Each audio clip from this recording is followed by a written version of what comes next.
ভারত সম্পর্ক ভালো রাখতে চাইলে শেখ হাসিনাকে ফেরত দিতে হবে, বললেন সার্জিস আলম। প্রিয় দর্শক, অনুরোধ রইল ভিডিওটিতে একটি লাইক দিয়ে আমাদের ইউটিউব চ্যানেলটি সাবস্ক্রাইব করে দিবেন এবং ভিডিওটি সম্পর্কে আপনার মূল্যবান মতামত কমেন্টস করে জানাবেন। বৈষম্য বিরোধী ছাত্র আন্দোলনের অন্যতম সমন্বয়ক সার্জিস আলম বলেছেন, ভারতের সঙ্গে বাংলাদেশের সম্পর্ক কী হবে সেটি তাদের কাজের মাধ্যমেই নির্ধারিত হবে। সম্পর্ক ভালো রাখতে চাইলে ভারতকে খুনি হাসিনাকে আশ্রয় না দিয়ে ফেরত দিতে হবে।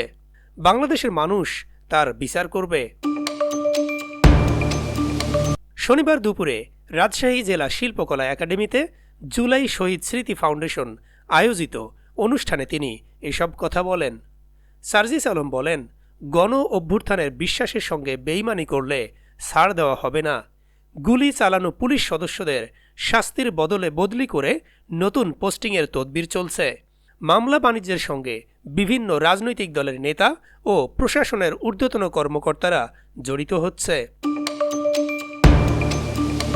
জুলাই আগস্টের গণহত্যার বিচার নিয়ে তিনি বলেন, শেখ মুজিব হত্যার বিচারের জন্য কবর থেকে মরদেহ উত্তোলনের প্রয়োজন না হলে জুলাই আগস্টের শহীদদের মরদেহ কেন তুলতে হবে?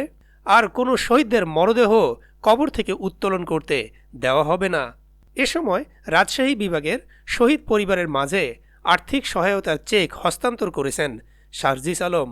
রাজশাহী বিভাগের ৬৩ শহীদ পরিবারের মধ্যে ৪৬ পরিবারকে আর্থিক সহায়তা দেয়া হয় জুলাই শহীদ স্মৃতি ফাউন্ডেশন থেকে। প্রতিটি শহীদ পরিবারকে ৫ লাখ টাকা করে সহায়তা দেওয়া হয়।